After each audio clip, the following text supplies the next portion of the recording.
Atong Ang at Sunshine Cruz naglakad sa altar. Ang tanong, ikinasal na ba silang dalawa?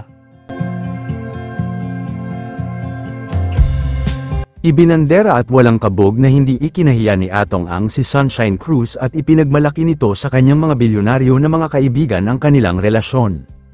Patagal ng patagal mas lalong bumabata ang mga itsura ng magkasintahang Sunshine Cruz at Atong Ang. Napaka-healthy raw ng kanilang relasyon dahil sobrang protective boyfriend raw ni Atong Ang sa kanya. Pumunta nga ang dalawa sa isang event ng kaibigan ni Atong Ang na ikinasal ang anak nito at isinama ng negosyante ang kanyang girlfriend na si Sunshine. Abay-abay ni Sunshine si Atong na naglakad sa altar na may mga nag-udyok na kailan ba raw ikakasal ang dalawa na tinawanan lang ng mga ito. Madaming nakapansin sa turing ni Atong kay Sunshine na parang mag-asawa na raw ang turingan nito. Dahil every time na mag-CCR ang aktres ay kasama si Atong at bantay sarado ang aktres. Kung matatandaan, ginawa na rin ito ni Atong Ang kay Gretchen Barreto kung saan sinamahan niya ito sa kasal ng kanyang anak. Abay-abay din ni Gretchen si Atong na madami naman nakapansin na hindi nakangiti ang negosyante at sa larawan ngayon ni Atong ay masayang-masaya ito na magkasama sila.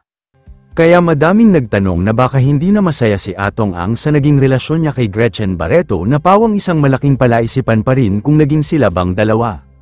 Pero obvious naman na naging sila dahil sa sweetness nila na ipinakita sa madla.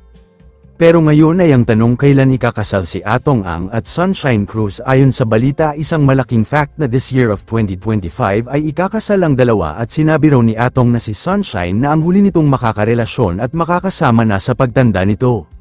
Hindi naman ito mali dahil alam naman ng lahat na malinis ang intensyon ni Sunshine kay Atong, kaya sa mga nagsasabi raw na pera lang ang habol niya sa negosyante ay isang malaking kasinungalingan raw ang lahat ng ito.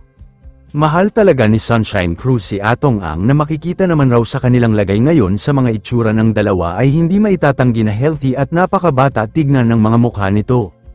Ultimo si Atong na may edad na 67 ay batang-bata pa rin tignan sa kanyang edad ngayon. Sana raw ay si Atong na ang huli ni Sunshine dahil may edad na rin ito. Yun lamang po, ano ang masasabi mo sa balitang ito? Comment mo sa ibaba. Huwag kakalimutan i-like ang video na ito. Maraming salamat po sa panonood.